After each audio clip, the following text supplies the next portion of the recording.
राधे राधे प्यारे भक्तों, सुनो, आज जो बात हृदय से निकलकर तुम्हारे हृदय तक पहुंच रही है वह जीवन बदलने की शक्ति रखती है। धैर्य रखो, भगवान कृष्ण हमेशा अच्छा ही करता है, भले देर हो। ये वाक्य कोई साधारण उपदेश नहीं है, ये तो कृष्ण का आश्वासन है। प्यारे भक्तों, कभी कभी ऐसा लगता है कि समय रुक गया है, मन उलझ गया है और रास्ते अंधेरे में खो गए हैं। दिल कहता है, हे भगवान, कब तक ऐसा चलेगा? पर कृष्ण मुस्कुराकर कहते हैं, थोड़ा ठहरो, मैं तुम्हारे लिए कुछ बड़ा लिख रहा हूं। जिसे कृष्ण पर भरोसा होता है वह कभी जल्दी नहीं करता, और जिसे जल्दी होती है उसे भरोसा नहीं होता। प्यारे भक्तों, धैर्य सिर्फ इंतजार नहीं होता, धैर्य वह शक्ति है जो हमें टूटने से बचाती है। धैर्य वह दीपक है जो अंधेरे में भी रोशनी बनाए रखता है। धैर्य वह सांस है जो कहती है, कृष्ण मेरे साथ हैं, मुझे कुछ नहीं होगा। कभी गौर करना, जब बादल घिरते हैं, आंधी चलती है, बिजली चमकती है, तो सूरज कहां जाता है?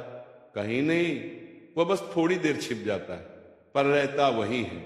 वैसे ही प्यारे भक्तों, कृष्ण भी कभी जाते नहीं हैं, बस परिस्थितियों का पर्दा थोड़ी देर के लिए हमें ढक लेता है, लेकिन कृपा हमेशा आसपास घूमती रहती है। एक और बात सुनो, जब मिट्टी को घड़ा बनने से पहले चाक पर चढ़ाया जाता है तो कुम्हार उसे जोर जोर से थपथपाता है, कभी दबाता है, कभी खींचता है। मिट्टी को लगता है ये मेरे साथ ऐसा क्यों कर रहा है, पर जब वही मिट्टी पानी रोकने वाला मजबूत घड़ा बन जाती है तो उसे एहसास होता है, कुम्हार ने मेरा बुरा नहीं किया था, वो मुझे तैयार करना था। प्यारे भक्तों, कृष्ण भी कुम्हार की तरह हमें गढ़ते हैं। दर्द उनके थपेड़े हैं, रुकावटें उनके संस्कार हैं, और देर उनकी परीक्षा। कभी मत सोचना कि देर होना बुरा है, कभी मत सोचना कि कृष्ण ने सुनना छोड़ दिया। नहीं, वे तो बस सही समय पर तुम्हें सही चीज देना चाहते हैं। उन्हें मालूम है अगर वो चीज समय से पहले मिल जाए तो आदमी उसे संभाल नहीं पाता।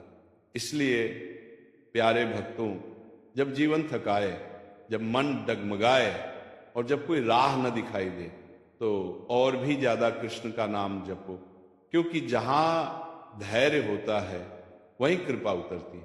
आओ आज एक संकल्प लें, मैं जल्दी नहीं करूंगा, मैं शिकायत नहीं करूंगा, मैं बस कृष्ण पर भरोसा रखूंगा, क्योंकि मेरा हर कदम, हर सांस, हर समस्या कृष्ण की योजना का हिस्सा है।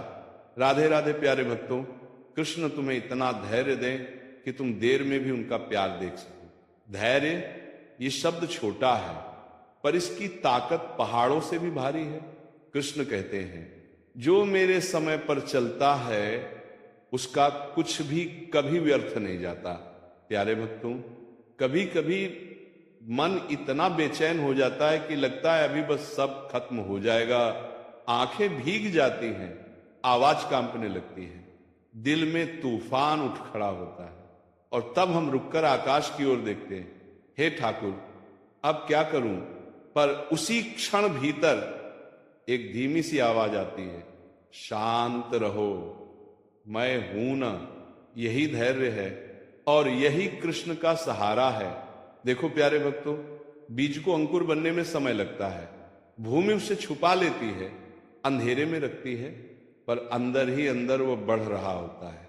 अगर किसान अधीर होकर रोज बीज खोद दे तो क्या वो पेड़ बन पाएगा? कभी नहीं। वैसे ही जब कृष्ण तुम्हारे लिए कुछ रचते हैं तो परिस्थिति बाहर से शांत भी दिख सकती है और कठोर भी, लेकिन भीतर तुम्हारी किस्मत तैयार हो रही होती है। एक बार एक स्त्री भगवान के सामने बैठकर रो रही थी। कहती, मेरा जीवन क्यों रुक गया है, कुछ भी आगे क्यों नहीं बढ़ रहा? तभी एक संत ने धीरे से कहा, रुको नहीं, बस रुके होने को स्वीकार करो। कभी ईश्वर धीमा इसलिए करता है क्योंकि वह तुम्हें गिरने से बचा रहा होता है। प्यारे भक्तों, हमें लगता है कि देर दुख देती है, पर असल में देर हमें मजबूत बनाती है। धैर्य वह सीढ़ी है जिस पर चढ़कर ही कृपा आती है। सुनो, जब नदी शांत बहती है तभी उसका पानी साफ होता है। जब मन शांत होता है तभी कृष्ण का संकेत सुनाई देता है। इसलिए जब रास्ते बंद लगे तब घबराना मत, क्योंकि कभी कभी आगे बढ़ाने से पहले भगवान पीछे के दरवाजे बंद करते हैं। प्यारे भक्तों, कृष्ण तुम्हारी हर प्रार्थना सुनते हैं, लेकिन वह तुम्हें वही देते हैं जो तुम्हारे लिए सबसे शुभ होता है। और हां, कभी कभी शुभ चीज को आने में थोड़ा समय लगता है। आज से बस इतना करो, जब मन हड़बड़ाए तो हाथ हृदय पर रखकर कहना, कृष्ण, मुझे पता है आपका समय आने ही वाला है। और उस क्षण भीतर एक शक्ति उठेगी जो कहेगी, चिंता मत करो, सब मंगल होगा। राधे राधे प्यारे भक्तों।